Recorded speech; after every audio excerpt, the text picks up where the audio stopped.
అబ్బా! 5 years back ఫోటోలో ఎంత బాగున్నాబ్బా నేను.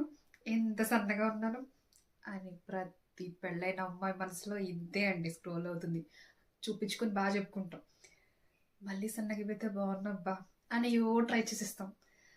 కానీ ఇలా రేజ్ అవ్వడానికి కొన్ని రీజన్స్ ఉన్నాయి గదండీ! ఇదే అండి మన టాపిక్ ఈరోజు. పెళ్ళైన 5 ఇయర్స్ లోపు ఆటోమేటిక్‌గా 5-10 కేజెస్ వరకు మనం రేజ్ అవుతామండి. First reason hormonal imbalance. ఇది కామన్‌గా వినిపించే మాట కదండీ ఇది. ఆడపిల్లల్లో చిన్నప్పటి నుంచి ఈ మాట ఎక్కువైపోయిందనమాట. అది మ్యారేజ్ అయిన తర్వాత అయితే ఆడపిల్లలకి ఎక్కువ ఎమోషన్స్ ఉంటాయి కాబట్టి అమ్మ వాళ్ళ ఇంటి నుంచి అత్తగారింటికి వెళ్ళేటప్పుడు అక్కడ ఎలా ఉండాలి? ఏమి? అని ఫిజికల్‌గా, మెంటల్‌గా చాలా స్ట్రెస్‌గా ఉంటుందండి. దీనివల్ల కూడా హార్మోన్స్‌లో మనకు చేంజెస్ వస్తాయి. అదే బ్యాలెన్స్ తగ్గుతుందనమాట. ఆడపిల్లలు ఎప్పుడు ఎమోషనల్ కాదండి. ఎమోషనల్స్ అందుకే మనం కంట్రోల్ చేసుకోవాలన్నమాట. Next reason self care. Self care వచ్చి చాలా వరకు తగ్గిచ్చేస్తామండి. పెళ్ళైన తర్వాత చాలా వరకు తగ్గిచ్చేస్తాం. మన గురించి మనం పట్టించుకోవడం వదిలేస్తాం. ప్రియారిటీని తగ్గిచ్చేసుకుంటాం. మన పైన మన ప్రియారిటీని తగ్గిచ్చేసుకుంటాం. అందరి బాధ్యతలు ఎక్కువవుతాయి. అందరిని ఇంట్లో వాళ్ళని చూసుకోవడం, పిల్లల్ని, హస్బెండ్‌ని వాళ్ళకి ఏం కావాలి అని చూసుకోవడం తప్పనిచ్చి, మనకి సెల్ఫ్‌గా మనం కేర్ తీసుకుందాం అన్న ఆలోచన రాదు. ఎందుకంటే ఓపిక నశించిపోతుంది. ఇంట్లో పనంతా చేసేసరికి, వంటగదిలోనే సరిపోయేసరికి ఫస్ట్ ఆ ఆలోచనే రాదు. రెస్ట్ తీసుకుందామా, ఉండిపోదామా అన్న ఆలోచన మాత్రమే ఉంటుంది. సెల్ఫ్ కేర్‌ని పట్టించుకోం. అదే పెళ్ళికి ముందంటే ఫిట్‌గా ఉండాలి. ఫిట్‌నెస్‌తో ఉండాలి. చాలా అందంగా ఉండాలి. చుట్టుపక్కల వాళ్ళు ఏమంటారు? రేపు పెళ్ళికెలా అనేసి ఆలోచిస్తా అప్పుడైతే మంచిగా మనము డైట్ చేస్తూ, మంచి నిద్ర అన్నీ బాగా పోతాం కాబట్టి అప్పుడు బాగా ఫిట్‌నెస్‌తో ఉంటాం. ఇప్పుడు ఆ క్యారింగ్ అంతా తగ్గిపోతుంది.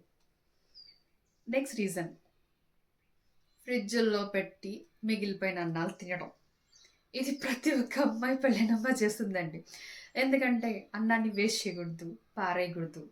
మనం దాన్ని తినాలి.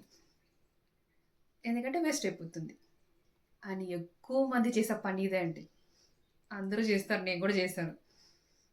ఎందుకంటే దాన్ని ఫస్ట్ మనం తగ్గించేసుకోవాలండి. దానివల్ల కూడా మనం ఎక్కువ వెయిట్ రైజ్ అయిపోతాం. ఒక ఒక దాంట్లో ఒక యాడ్‌లో చూసామండి. ఆహ్, ఎందుకు నేను వెయిట్ ఎక్కిపోయినాను అంటే అన్ హ్మ్. అన్నం అనేది అన్నపూర్ణాదేవిని కింద పడేయలేం కాబట్టి, అందుకే నువ్వు తోసిస్తాను, తినేస్తా ఉంటాను అని చెప్పారు. మనం ఏమన్నా డస్ట్‌బిన్నా అండి అలా తినడానికి. అందుకే ఓవర్‌గా వెయిట్ అయిపోతాం. పారేయకూడదు, పారేయకూడదు అని చెప్పి. నేను అలా ఉండేదాన్నే. మా ఆయన చెప్పారు, "నువ్వేమైనా డస్ట్‌బిన్నా అట్లా తినడానికి" అని చెప్పి. కాబట్టి దాన్ని ఫస్ట్ తగ్గించేసుకోవాలి. Next reason pregnancy. పోస్ట్ ప్రెగ్నెన్సీలో అయితే అసలు అదుపుండదండి వెయిట్ అయ్యేదానికి. హార్మోన్ ఇన్‌బాలన్స్ చాలా అవుతుంది. వెయిట్ బాగా రైజ్ అవుతాం.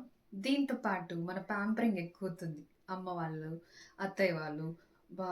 ఇంకో ప్రాణాన్ని మోస్తున్నావు. ఇంకా బాగా తినాలి, ఇలా తినాలి, అలా తినాలి, ఇది తినాలి, అది తినాలని" అలా మన వెయిట్‌ని ఎక్కువ చేసేస్తారు. మనకు తెలుసు కదండీ! మనం ఎంత తినాలో, మన చిన్న ప్రాణానికి ఎంత ఇవ్వాలో, అది తెలియకుండా ఓవర్‌గా తినేసి ఓవర్ వెయిట్ అయిపోతాం. దీన్ని కూడా కొంచెం కంట్రోల్‌గా చేసుకోవాలండి. అందుకే ఇప్పటికైనా ఈ రీజన్స్‌లో మనం కాస్త ఆలోచన పెడితే, ఇది తగ్గించుకుంటే మనకి కొంచెం బావుంటుంది. మనం ఆలోచించాలండి. మన సెల్ఫ్ కేర్ తీసుకోవాలి. ఎమోషనల్స్‌ని కొంచెం కంట్రోల్ చేసుకోవాలి. అందుకే యోగా, మెడిటేషన్, వాకింగ్ అలాంటివన్నీ మనం చేసుకోవాలండి. మన గురించి కూడా మనం కాసేపు ఆలోచించాలి. అలా ఆలోచించేప్పుడే ఫస్ట్ మనం వెయిట్ లాస్ అవుతాం. దానికి ఆలోచన వస్తది. లేకపోతే ఎంత చేస్తా ఉన్నా వెయిట్ ఏం తగ్గము. అలానే ఉంటాం. మీరు ఫాలో చేస్తారనుకుంటా. Thanks for watching.